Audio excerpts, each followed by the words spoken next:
ACL. Now, I want to say that hopefully one day you'll have the answers because you're still working towards why ACLs are so prominent in the women's game.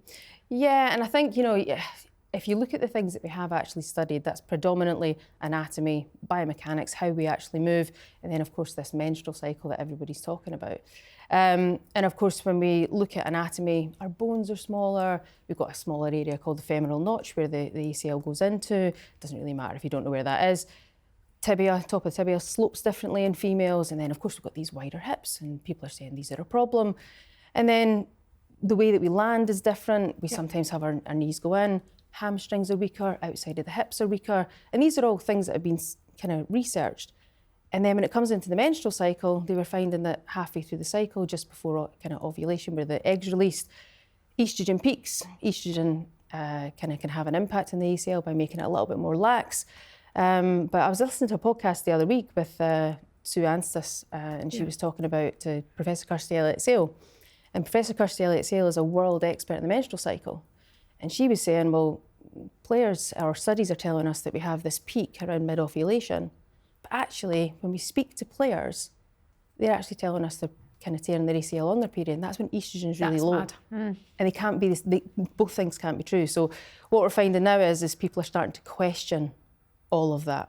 And I think that's been an impact because of the social media element of, you know, you had high-profile players tear their ACL before high-profile tournaments. And of course, that's generated interest. And now, of course, people want to talk about it. And of course, that's reinvented the research question. But the other thing that's kind of come in, and this is probably the thing we're pivoting towards more, and this is really kind of the argument that people are making, is just being female's a risk factor, but is it those things that we've researched that's the problem, or is it the way that we are treated in sport? Do we get access to the highest quality coaching? Do we get access to the highest quality facilities from an early age? If you've got two young players in the gym, male and female, do you treat them the same? Or do you expect one to lift more? Do you limit them in that way? And I was at a conference last week and Dr. Cherie Becker was there, and she was basically talking about, I don't know if you saw the TikTok from the NCAA Final Four, and it was basketball. Right. And basically the female athlete had said, here's our gym. And you know, if you were going to kid yourself on that you were going to work out from home, you'd buy one of those little racks of dumbbells from the supermarket. That's what these top athletes have been given as their gym at the biggest tournament in the country for basketball. Wow. She compared that to what the males have been given. Power rack after power rack after power rack. So there's a disparity in equipment. The NCAA came out and said it wasn't money, it was space, that was the problem. And the female athlete turned the whole thing around and said, here's all this space. So there's a disparity in how we're treated with regards to what a governing body have given to two sets of athletes in two tournaments. And I suppose the question is that potentially a reason why women and girls are therefore more at risk of tearing their ACL? Because one of the big things you see all over social media is women get more ACLs. That's not actually true, it's men. Yeah. Men get way more ACLs because more men play sport. Yeah.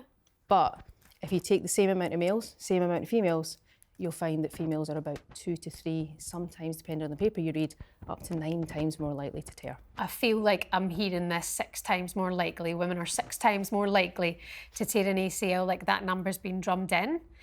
Oh, there's so many ways to change things, Carolyn. Like if money was no object here, and players, for example, I was watching the Man City-Chelsea Women's Champions League game up at Manchester a couple of weeks ago, and I looked at the staff, I looked at the crew, and I was like, okay, here we got here. Like, by the way, this is no shade whatsoever. These people don't put themselves in the situation.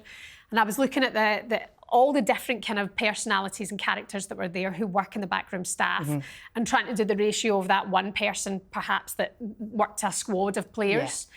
And they don't really have any one-to-one. There's little one-to-one, maybe apart from goalkeepers. And I don't think goalkeepers are at risk really of ACL injuries. Yeah, I think probably less at risk. Defenders and midfielders are probably more at risk because of that defensive motion. I see. So if they had more specific coaching, would that lessen the risk because they're getting taught?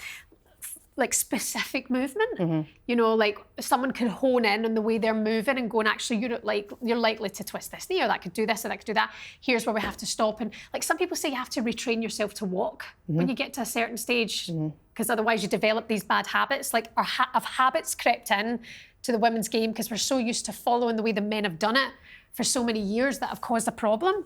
I think for me, if I could change anything, it would be at that sort of lower level. I think young kids, especially young females, we don't get that access to sport. And whether that's because the girls drop out, because we know that we've got an issue with young girls dropping out around about kind of GCSEs and also around about puberty. But I think for me, you know, we've got warm-up injury prevention protocols that can cut your risk of all injury, ACLs by 50%, hamstrings by 65%.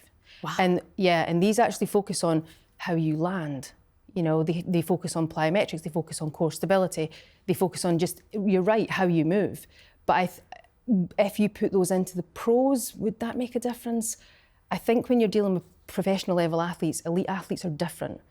But what I would be interested to see is what would happen if we put this in really early so all girls got access to this. Because of course, where we're getting the majority of ACLs is actually in the amateur player and youth. Yeah. And that's a real problem because long-term knee health is a real issue with these.